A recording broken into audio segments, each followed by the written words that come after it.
Traditional financial advice tells you to rebalance your portfolio every 6 months. They tell you that if your stocks go from 60% to 70%, you must sell. They call this discipline. But in engineering, we don't fix things just because a number changed. We fix things when the structure is at risk. By blindly rebalancing based on percentages, you are actively cutting your winners, compounding your taxes, and introducing friction into your machine exactly when it's trying to grow. Today, I'm showing you why traditional rebalancing is a structural weakness. We are going to stress test the popular 60-40 portfolio against a major crash, calculate the hidden cost of friction, and give you the maintenance schedule that professional yield architects use instead. To understand why percentage-based rebalancing fails, we have to look at a failure scenario. Let's travel back to the crash of 2008. The market is in freefall. Your $1 million portfolio has dropped to $700,000. Panic is everywhere. The traditionalist advisor looks at his spreadsheet. He sees his stocks have dropped below their 60% target. His rulebook says, rebalance. So he sells his safe bonds to buy more falling stocks. He is catching a falling knife because a spreadsheet told him to. Now look at the yield architect. We don't look at percentages. We look at structural integrity.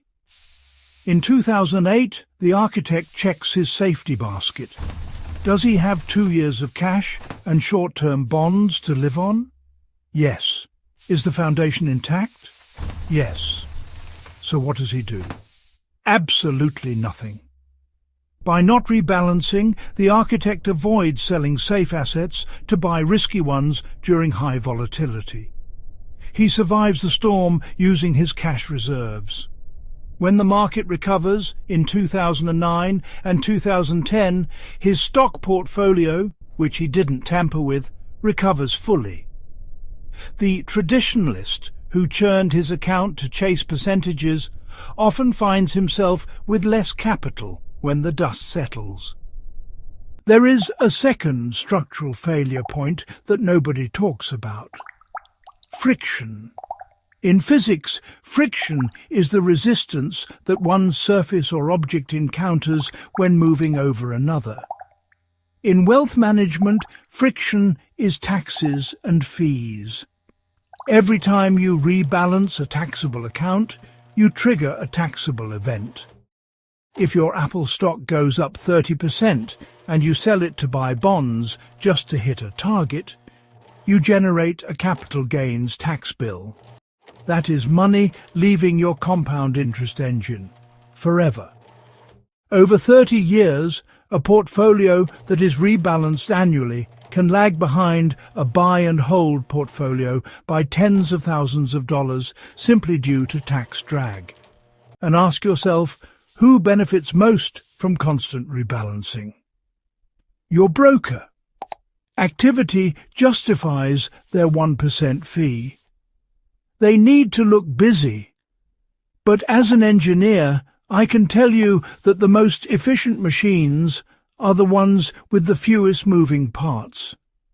Every time you touch the portfolio, you risk breaking it. Finally, we have to engineer for the human element, the psychological flaw. Traditional finance assumes you are a robot who will calmly buy stocks when they crash. But humans aren't robots. When your portfolio drops 40%, you don't want to buy more. You want to run away. A percentage-based portfolio gives you no psychological safety. It just tells you you're losing money. The yield architect approach relies on the safety basket, that 2 to 3 years of living expenses kept in cash or equivalents. This isn't about yield, it's about sleep equity. Knowing you can pay the bills for 2 years without selling a single share prevents you from panic selling at the bottom. That psychological flaw is worth more than any rebalancing algorithm. So, if we don't rebalance by percentage, what do? We move to a maintenance schedule. An architect doesn't check a building every day. They perform an annual inspection. Step 1. The annual inspection. Once a year, you review your architectural target. Has your lifestyle cost changed? If inflation has pushed your monthly floor from $5,000 to $5,500, your guardrails must move. Step 2. The harvest. Look at your safety basket. Is it still holding 2 years of cash? If yes, leave your yield basket alone, even if it's grown to 90% of your net worth. Let the winners run. The only reason to move money is if your safety basket has dropped below its minimum level. Then, and only then, do you harvest from the surplus of your winners to refill the tank.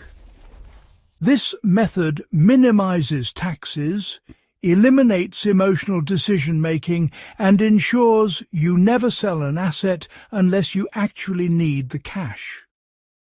You stop managing numbers on a screen and start managing the durability of your lifestyle. Portfolio rebalancing is a weakness because it's a defensive move made by people who don't have a plan.